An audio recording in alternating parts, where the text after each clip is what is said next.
Hi, I'm Anna Tweet at Hidden River.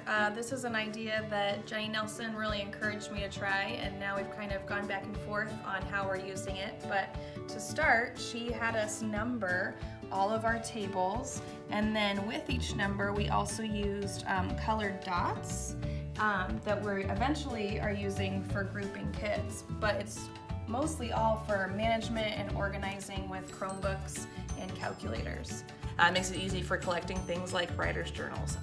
I will say, hey, today can I have the red dots turn in their journal? And that way it's not this pile of things to read through and give feedback on, but more manageable chunks each day. So that's another way that I use the table dot rules. Hi, I'm Jenny Nelson. I'm at Hidden River Middle School. I teach math. So the dots on the tables here, I've been using this since I started teaching. And what I like about it is it helps with organization, it helps with limit chaos in the classroom. But these dots correspond with the colors on the tables. So the way you can use that is you can pick and you can move jobs around. So like here I could switch jobs around. But what this is for is you don't have kids who are maybe the person that's in charge every single day. So you don't have that person that's overbearing or that leader. They don't take charge of the group every single day. You switch that role, which actually is really helpful for kids to see what roles they're comfortable in and to get out of their comfort zone a little bit. So one of the jobs is like team captain. So they would be the person that's kind of checking in with the group, making sure everybody's doing what they're supposed to be doing. A recorder, so you might not have every single person writing down. You might be doing an experiment or be doing a certain task where one person is recording things down for the group. Resource manager. This one is my absolute favorite.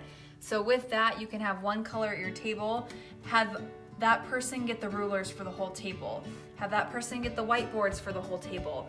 Then you're not having 26 kids all get up at one time and go get all the materials, which we all know is chaos. You can have one person from each group kind of get up and do that. So they have different tasks and different jobs that you can assign different groups. So I usually have, my red dots, you're in charge of putting the Chromebooks back in the car today.